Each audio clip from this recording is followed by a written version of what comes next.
made that Joe Biden had cancer, and he was celebrating. So I'm going to rip him a new one. He knows I'm going to. He's going to try to defend himself.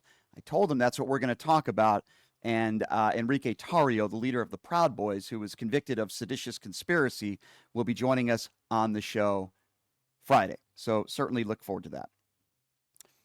All right, ladies and gentlemen. So Donald Trump has been saying ever since he put his name back in the ring to become president of the United States for a second time that he would end the war in Ukraine in 24 hours. In fact, he said he would end the war and all he had to do was pick up the phone and call Vladimir Putin and the war would be over. Well, as you know, not only has that not happened, but you could make the argument the war in Ukraine right now is worse now than it was on day one.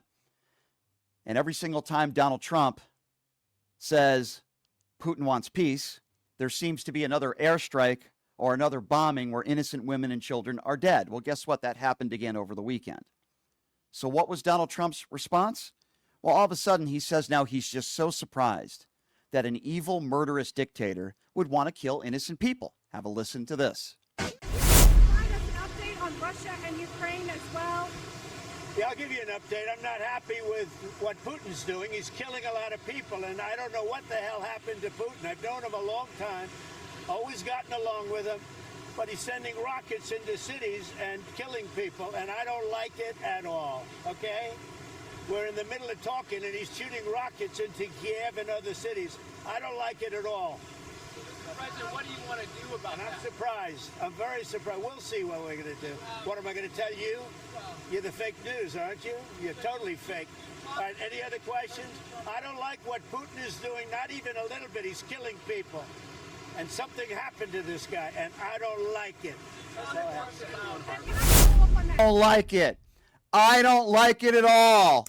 Vladdy, cut it out. Knock it off. I'm not going to tell you what I'm going to do because you're the fake news. Oh, yeah, Donnie, what are you going to do? What are you going to do about it, huh? What are the sanctions? What are you going to do about it? Except, hey, Vladdy, cut it out. Knock it off. The Kremlin is laughing at you because you are pathetic and you're an effing idiot.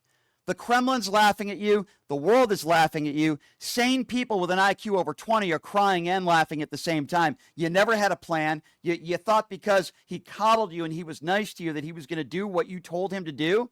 You moron. You were played. And because of your behavior and because you won't hold Russia accountable, because you've blamed Ukraine and you've called Zelensky the dictator, more innocent people are dying in Ukraine every single day because of you, because you've coddled Vladimir Putin and your mega moron friends who say, oh, there's nobody harder on Russia than than Donald Trump. That was a lie. It's a joke and it's an embarrassment.